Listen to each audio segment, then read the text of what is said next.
Captain Elena Rivers had always been a strong and determined woman, even from a young age. Growing up in Eldoria, she was taught the values of courage, honor, and duty. Her father, a former soldier, had instilled in her a sense of responsibility towards her people and her country.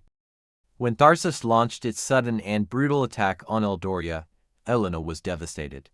She had lost friends, comrades, and her own family in the onslaught. But amidst the grief and chaos, she knew she had to be strong for her people. She took command of the remaining Eldorian forces and vowed to protect her homeland at all costs. As the war with Tharsis dragged on, Elena's resolve only grew stronger.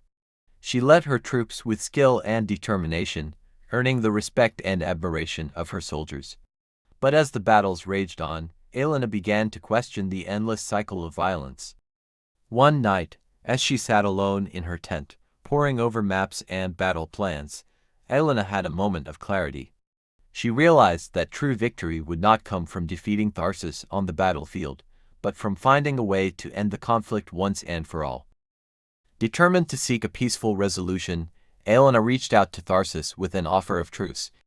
At first, the Tharsians were skeptical, but Elena's sincerity and determination eventually won them over. Both sides agreed to a temporary ceasefire to allow for negotiations. Over the following weeks, Elena and Tharsis leaders met in neutral territory to discuss terms of peace. It was not an easy process, filled with heated debates and tense moments, but in the end, a breakthrough was made.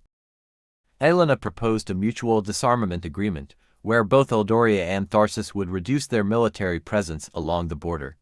She also suggested the creation of a joint peacekeeping force to patrol the disputed territories, ensuring that any future conflicts could be resolved peacefully.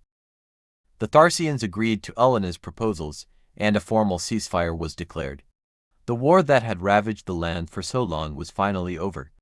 And as Captain Elena Rivers stood before her people, announcing the news of the ceasefire, she knew that she had not only protected her homeland but had also laid the foundation for a lasting peace.